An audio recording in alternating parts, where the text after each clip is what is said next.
Getting started with React Native apps can be really hard work. It wasn't that hard with Expo, and indeed generally Expo makes working with React Native pretty simple and fun. But it's important to understand that React Native is not about writing JavaScript once and running it everywhere. It's instead about learning React Native once and then write code that is flexible regarding the platform it's running on. For example, and you will see that throughout the course, there aren't that many components React Native ships with that would automatically adapt the way they look to the underlying platform. You, as a developer, instead have to find out on which platform your code is running and then adjust your styles to that platform to get a look that fits the platform, or maybe even adjust your logic to that platform. The same for orientation or device size changes. You need to write code that is flexible. You will learn all about that in this course, but you will see that writing React Native code is not about writing code once, but instead you will have to add some if checks to find out on which platform you're running, to adjust the look and feel of your app based on the platform and device size your app runs on.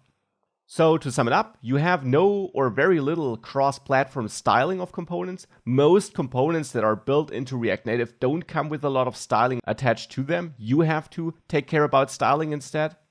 And you only have a basic set of pre-built components anyways. Don't expect a vast amount of pre-built components.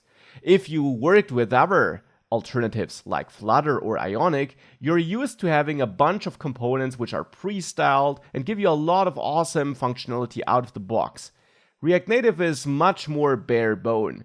You got some basic components which you need, but then all components that would be a bit more complex are components you'll have to build on your own based on these primitives you're given. And indeed, you will see these primitives you're getting are actually all you need. But again, we're back to you will need to combine them manually and style them manually. And that's something other alternatives sometimes do for you. For React Native, you have to do it on your own.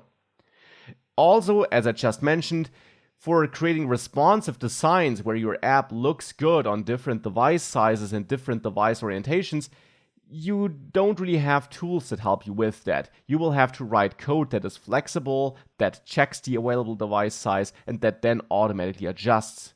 So there's a lot of manual work to be done by you, as you can tell.